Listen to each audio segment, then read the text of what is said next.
Good afternoon mga ka-Growers Beat 1000 plus. Nandito tayo sa Banawang West naman ng Moncada Tarlac.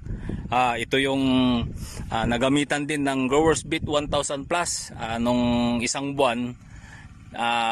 Nadalaw natin si Sir, isang buwan niya. So sabi niya, 2 beses niya na itong na-sprayhan.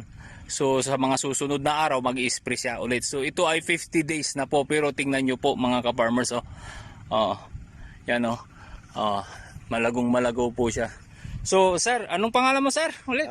Christian sir. Christian, yan. Kaway-kaway naman tayo dyan sa Italy. Sa mga kamag-anakan natin dyan. Opo. So ayan anong observation mo sir dito sa ginamitan mo ng Growers Beat 1000 plus? Kasi pinapanood tayo sa Ilocos, Ilocos Sur, Ilocos Norte, sa Nueva Ecija, Nueva Vizcaya. Diyan kasi yung ang daming sibuyasan. Sige sir. Para sa akin sir, maganda yung grower. Okay, opo. Mabilis talaga niyang pinaganda yung sibuyas natin. Opo. Kitang-kita naman po. Compare po sa hindi na gamitan ng mga grower, ganun. Mas maganda talaga siya. Opo. Malayong malayo sir. Okay, opo. So, kasi yung mga nadadaanan namin dyan, mas nauna pa sila. Ikumpara nga talaga namin dito sa na-spray ng Growers Beat. Ay, talagang tinakbuhan na niya yung tangkad, yung tingas niya, yung tindig niya, tapos yung medyo makakapal yung niya, puno niya. So, ayan mga ka-farmers,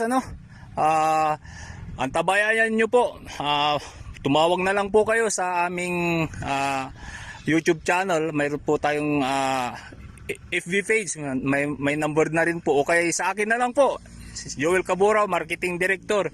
Ito po yung number ko, 0951-668-3426. Ayan po, inuulit ko po, 0951-668-3426. Tumawag na lang po kayo sa lugar ng kung saan may sibuyas. Tutulungan namin kayo. Naniniwala kami, itong sibuyasan ni Sir, sigurado to, magdodoble yung ani niya. Dahil may mga nakaani na dyan sa may Balawang.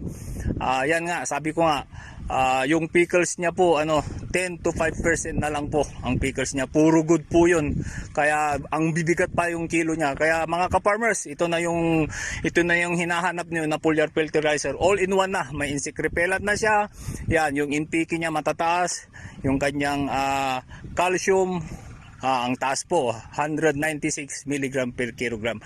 So ayan sir, to God be the glory po, masaganang ani po. Yan po mga ka-farmers, God bless us all po. Salamat sir, thank you very much. Thank you. God bless the farmers of this land.